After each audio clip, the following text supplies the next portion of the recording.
Welcome to AbilityMKE Now. My name is Sue Roscoff. AbilityMKE Now is a show all about integration, bringing people with disabilities and people that don't have a disability together enjoying life here in the Milwaukee area. We all have different abilities, and here at AbilityMKE Now, we dive into this topic of diverse abilities. The concept of disability hits a wide range of possibilities. We could be talking about physical or mental disabilities, the deaf and hard of hearing community, blindness, chronic pain, mental health diagnosis, goals of substance use reduction, and the list goes on. We all have our own experience with disability, whether it's our own, with people we know, or with people we encounter in our daily lives. Here at Ability MKE Now, we break down the barriers and celebrate the ability in all of us. Joining us today is my co-host, Michael Martin Hummel. Michael is a writer, speaker, and podcaster who works to bridge that gap between disabled and able-bodied people. So glad you are here, Michael. How are you? I'm good. It's good to see you. Good to see you as always. So glad you are here. And we have some fun things going on at River West. I want to make sure to make a mention here. It's holiday cookie time.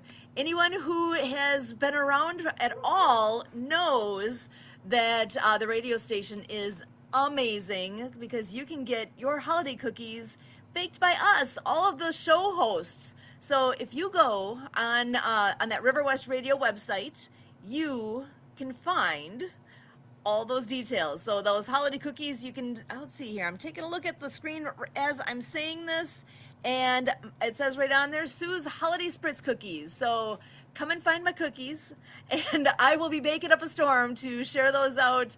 And you know what? Those are going to be available very soon. So the each pack of them, no matter what cookie you end up ordering, is $6, and that is like a sandwich bag of cookies. And all of these recipes are all different. You can take a look at all of the amazing options on there. All proceeds support this radio station, River West Radio. So you can pre-order those right now on their website, and you can pick them up at the holiday market. This is a new fun thing going on. Saturday, December 20th from 11 a.m. till 4 p.m. Again, Saturday, December 20th from 11 to 4 at the Polish Falcon Hall. The address for that, 801 East Clark Street, Milwaukee. Again, 801 East Clark Street, Milwaukee. And that's going to be amazing. Not only is it the cookie sale, there's going to be a market, a holiday market. So come on out. There's going to be so many good things going on there. Local makers, artists, small businesses, and neighbors with handmade and thoughtfully curated goods all at one location. You know, that's only, a few days before Christmas. So if you're still looking for that one of a kind, awesome thing to bring, you no longer have to wonder where you're going to go. That's the place, and it supports this amazing radio station. So we are so blessed to be here. And we've got an amazing guest joining us tonight. I am thrilled to be bringing in a new friend to our show. Christine West is joining us. And Christine, why don't you come on in and give us a little sneak peek at who you are and what you all do. And I am so thrilled to have you here. Well, thank you, Sue, and thank you, Michael. It's an honor to be here. I'm Christine West, everybody. I'm all the way from Anchorage, Alaska. So, the largest landmass in the United States. Some folks, tease and say, is Alaska part of the US? Yes, it is. But anyways, what do I do? Okay, so I'm the owner of the Business MD and I'm a people strategist. So the simple one-liner of what I do is I help people win. I help leaders, entrepreneurs, business owners win with people through emotional intelligence and effective communication practices.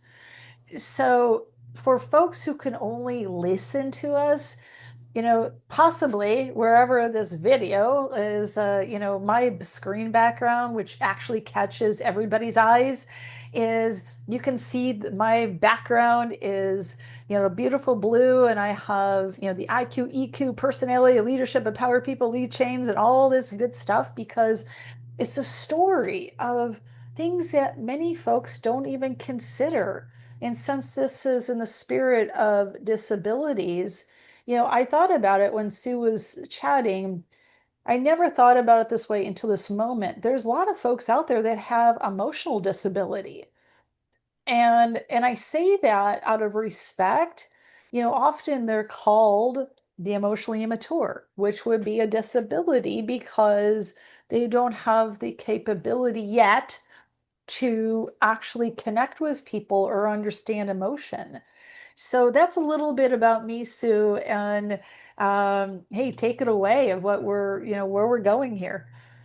Well, I've got all sorts of things coming to me because I really had a wake up call a bunch of years ago when I first learned about different types of personalities and really understanding how there's some common themes, common threads, and when I understood what my personality type is versus my husband's and people I work with, it actually it changed a bit how I mean it didn't change our relationship, but it helped frame what I or how I received a lot of what I would interact with them.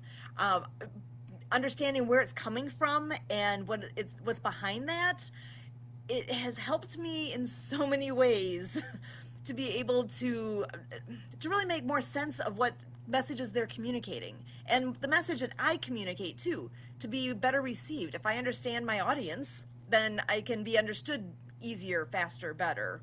Is that something that you work with too? Absolutely. It's something that one thing just to define for your listeners and viewers, mainly listeners, is personality is something that, all of us come out of, come out this world the same way. We come out of our mom, and then those first 6 years, like it or not, those wonderful people that you call your caretakers, mom, dad, extended family, siblings, they start shaping, your personality. And so in the personality, two people could be in the same household, but they have different personalities. And that's a whole nother conversation.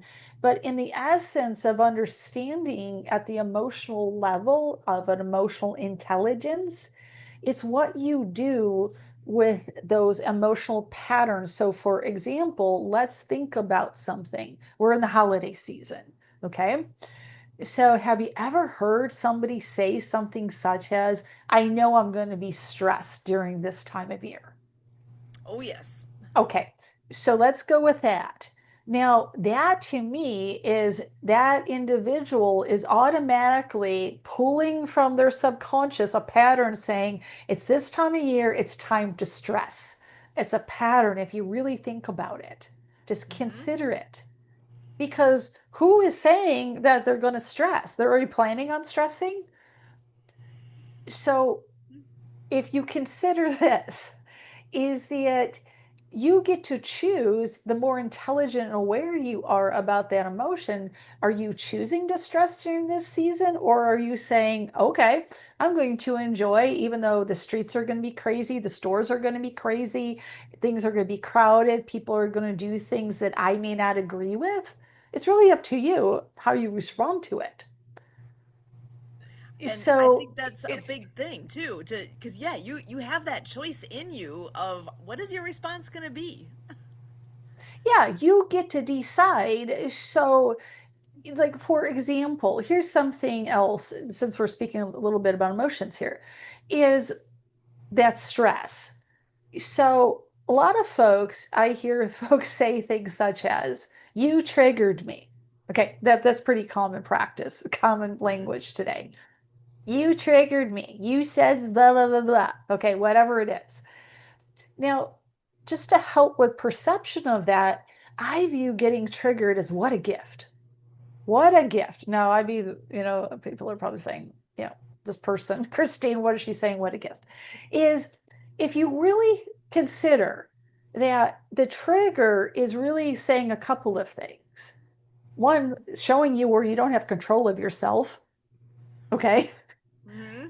Number two, the gift is also showing you something that you can choose to work on, or something inside of you that may be unhealed, or it may be something that is just something that, hey, I just don't understand. So you get to have the choice. If I blame you, I'm truly taking a victim position. If I say, okay, I didn't like that, but I realize I got to do something to, not get so wacko about it, then I'm at least being in responsible position. So that's what's fascinating about emotions. And most people overlook that because most people didn't sit around speaking about emotions. I talk about them all the time. And it's not because I came from a family that said, hey, let's talk about emotions. I came from a family that avoided emotions like the plague. Oh, I bet there's a lot of people that can relate to that. Yeah, I came from an upbringing of, if something bothered you, it was more that there may be an outburst, or there may be this or that went on, and then that awkwardness, eventually there would be enough time to go by, and then you sweep it under the rug, and then you just change the subject. Gosh, I think you just described so many families that are across the country here. That's very, very common. So what is a better approach? Well, a better approach, and this is something that, this is for the brave. This is for those who are done, experiencing that, because there's comes a time, the a better way, and I am going to say, learn how to utilize your emotions for the greater good. And how do you do that? Okay? Because most people, if you're sweeping things under the rug and avoiding, a couple consequences occur. Well, one, from a relationship perspective, you can continually stay on the surface with people and you never really communicate what matters to you, or if something really is troubling. So, for example, a boundary, if somebody's violating your boundary, let's say, for example, how we do this. So, whatever is avoided, let's just say, because we're in the holiday season, let's say it's notorious for some relative that joins, in your celebrations and is obnoxiously drunk. And okay, because that's something that's common. Listen, that And never happens, right? No, that does happen. okay, Sorry. so there's one approach could be, well, let's just accept Uncle Johnny for how Uncle Johnny is, and he's annoying, and we just put up with him for a couple of days, and then we're done. Okay, but if that happens year after year after year after year after year, and you're cringing of going into that room where Uncle Johnny is, maybe a better approach would be to have a conversation with others, just to say, the first person, somebody be brave enough to say, I'm not comfortable with being around Uncle Johnny's drunkenness and his sloppiness and his rudeness. Anybody else feel the same way? Now, even if nobody else feels the same way, it's still that you put it out in the open that this is not something I want to participate in. And it's okay to say to Uncle Johnny, when Uncle Johnny is being rude and obnoxious, I don't want to participate in this with you. I'll socialize with you when you're on a different plane, when you're in a different mental state, and this be done. Because then you're not sweeping on the rug, and then you're not being passive aggressive. It's something very simple. Now, Simple, but not necessarily easy, but worthwhile, worth doing. Those hard conversations, yeah, man, those are so important. yes. So part of it's recognizing within the awareness of oneself about What am I getting irritated about? Instead of spending the time of Uncle Johnny did this, he was rude, he said this, can you believe that? He made a mess, he interrupted conversations, we're upset, and then you have that dialogue about how you're upset about a guy, and then you're passive aggressive, and he thinks that everything is just hunky dory, and his behavior is just fine, and everybody welcomes it because nobody ever said anything. Wow, that that gives you something to think about. Like, yeah, you doing something about it. You can't sit back and just talk and talk and be doing things behind his back and having all those conversations and being bothered, letting that fester. Isn't it better to have that conversation and I'm personally picturing it's like as hard as it would be to actually open that door, that really would make everything better with a Yes. conversation. Yes, so it's something, but here's something else to consider for listeners is that when we stuff those conversations, we constantly stuff that emotion down. Emotion may be invisible, but yet it needs to physicalize. And so this is why in the United States alone, I mean, I know there's stats worldwide, but think about why there are so many people today having like Parkinson's. Why are so many people having diabetes? Disease has to come out, cancer. So it manifests unprocessed emotion that keeps getting stuffed. It manifests into the body. So since I'm very familiar, not a doctor of this, but I'm very familiar with my mom and uncle who have both have Parkinson's, their personalities, the mom I grew up, control freak, got to control everything. Parkinson's, you can't control anything. You're stuck in your body. Oof, that Just to give a visual, okay? yeah. Wow. So with how do you take all these things? I think these are brilliant. This is wonderful. And I know with what you do a lot with the business people and Yes, helping them yes. then with this type of thing. Tell us a bit more about that end of it. Well, that end of it, so all these things I'm speaking of, because people do take their personal lives into work. Oh yeah. So however you conduct yourself at home or however your relationships are in that household, most people show up some version of that. So what do I do with businesses? So there's a couple different things I get hired for. So in a consultant role, I get hired. There is something that I am the communication concierge of that business. So that could look as I help that business owner have better conversations with their employees, better conversations with their customers. So I mitigate conflict. So I keep things flowing, moving forward, progressing, growing.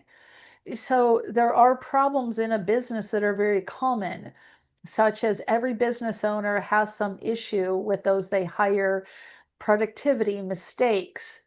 Sometimes those conversations get a little uncomfortable. Having those conversations out in the open, training them through tougher conversations, maybe facilitating conversations with irate customers who want to have that business's head on the chopping block. How to facilitate an honest conversation. So that's one aspect. Another aspect in my coaching aspect of my business, lots of other business coaches, small business owners, small business leaders. They may need to better understand what they look like under the hood pattern wise. So I'm coaching them, I'm helping them see through the emotional intelligence 2.0 assessment tool, which is a valid and reliable instrument of really helping them see their patterns and understand in the essence of this is how you're showing up, this is your blind spots, these are the whys behind what you're experiencing.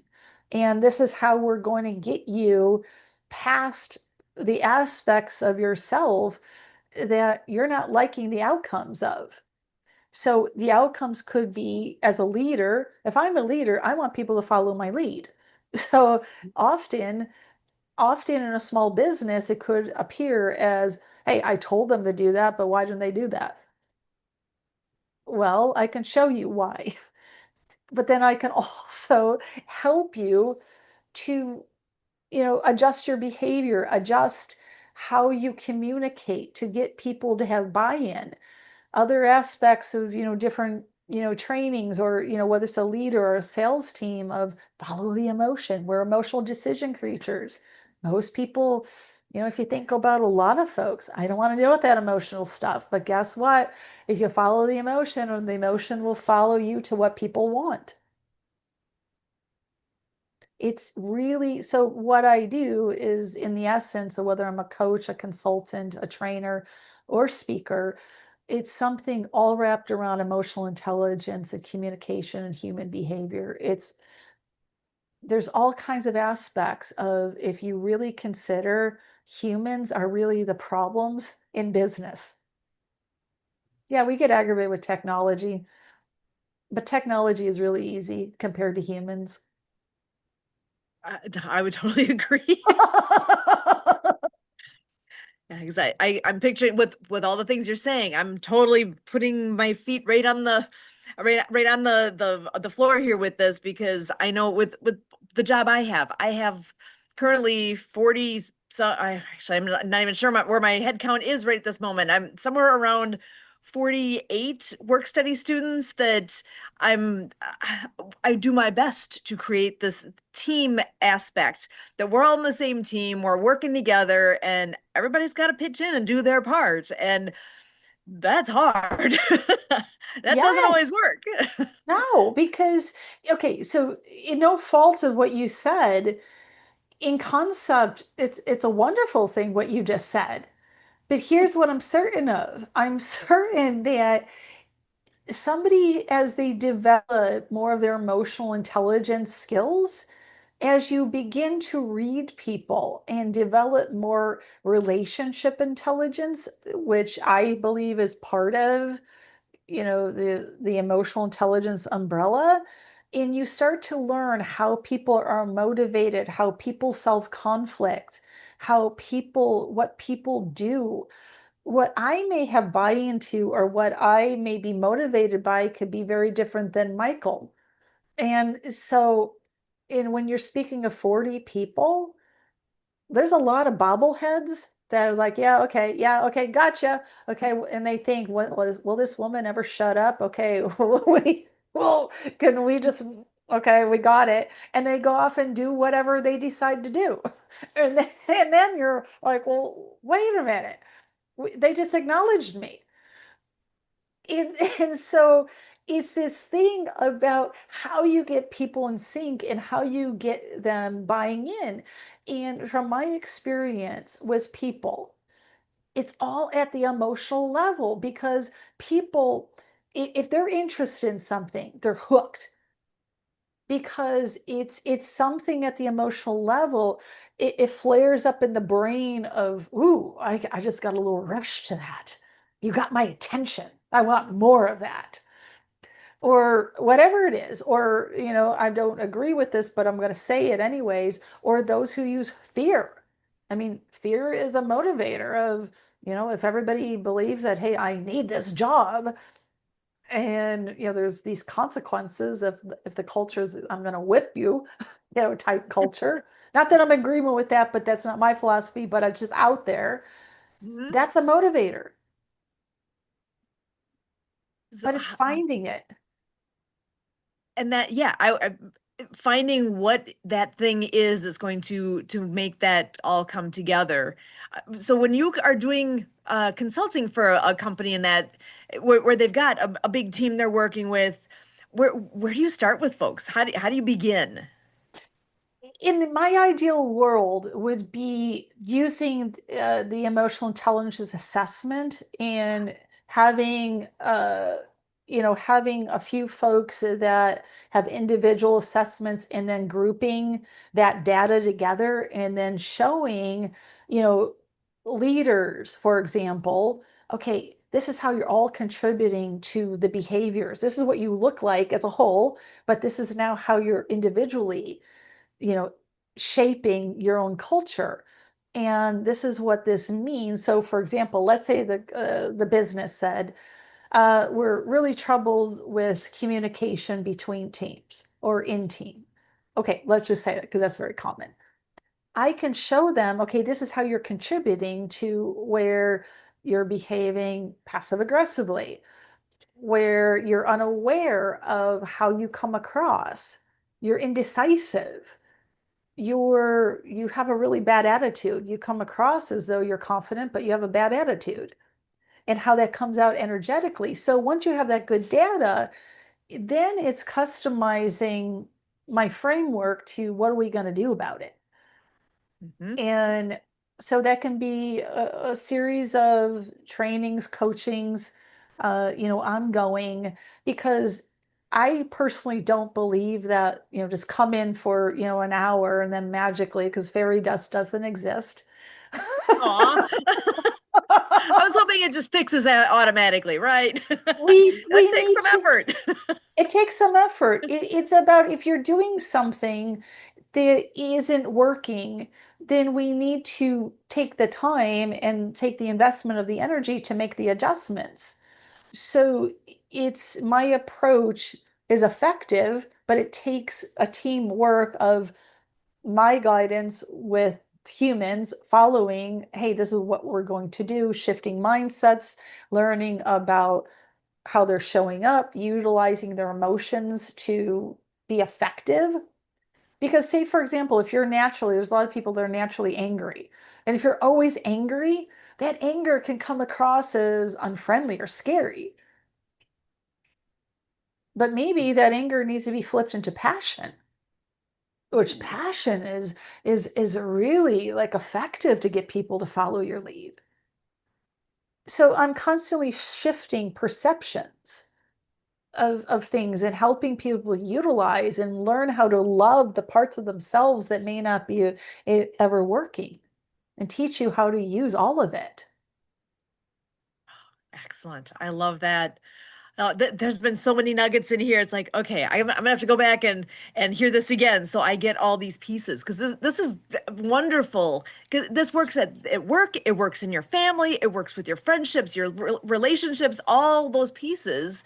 It all fits in what you're describing, and with an improved approach, and Yes. that makes all the difference. And suddenly you'll realize so much more and be able to be that more relatable. And wow, that could be exactly what someone needs to hear right now, as especially like you're saying, as we approach the holidays here. And Yeah, I mean, it makes a big difference between, Sue, for example, common language when people are very comfortable with each other often have bad habits, and people speak from their bad habits. And they may say, use phrases such as, you did this to me, as Mhm. opposed to saying such as something such as, when I experienced this is how I was feeling, and it just didn't feel very good. Is that really what you meant? That's different than saying, look at what you did, and it's your fault. Yeah, We're all men. by shifting perspective, that's such a huge piece. And again, thank you so much, Christine West with the Business MD. The Business MD.net is where you can find Christine. And as always, we thank you. Yeah, thank you, Sue. This was wonderful, and